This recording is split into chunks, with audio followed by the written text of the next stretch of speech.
Now I am going to discuss some crucial and important points about the ongoing conflict between Israel and Palestine, the geopolitics of Middle East, and the conflict between Russia and Ukraine. First, we'll talk about the war between Israel and Palestine.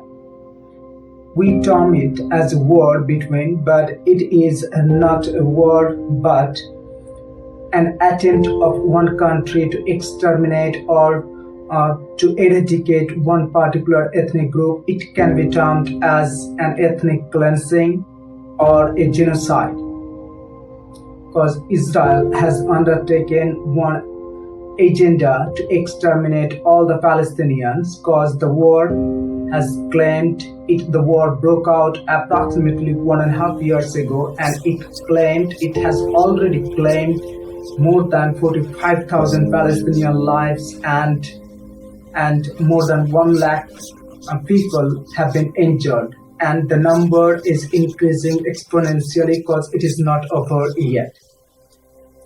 When it comes on the international stage or international forum, then Israelis tries to victimize themselves by mentioning one of the atrocious and heinous crime committed by Hamas on October 7. But on the pretext of this, they have launched already a devastating and catastrophic humanitarian crisis upon those innocent Palestinian people. The war has caused mass displacement and the widespread spread of contagious and fatal disease. Even the Israelis, they have weaponized the starvation. They are not letting the food trucks or any aid trucks enter the territory so that the Palestinian people they can feed themselves. Their childs are dying because of malnutrition and impoverishment.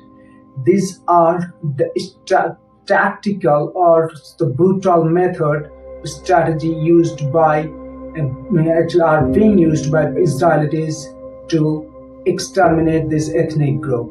This is not a very simple term, but a total. It can be termed as a collective failure of mankind in providing or taking a firm stand against the aggressor. Even the Western countries who claim to be the defender or the protector of human rights and the implementer of human rights all across the world, they are providing active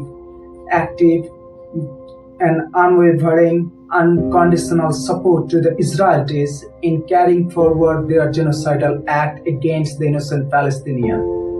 Because we have to accept that they are complicit in this case. They are providing them military as well as financial aid, but here one major thing that is lying under this concept or under this strategy, that is called rugged individualism. The Western governments and the Western countries, they know it very well that this region is highly prosperous and it produces an enormous quantity of fossil fuels, which is very important for maintaining their worldwide hegemony. And for that purpose, they're being used by the Western governments so that they can have a control over the entire territory. Because most of the Middle Eastern countries are defenseless. They don't have their own arsenal. They don't have their own weaponry. They don't have any such modern technology or avionics through which they can counter any such blockage or any such widespread and sudden attack or threat. This is the most weakest point has been revealed by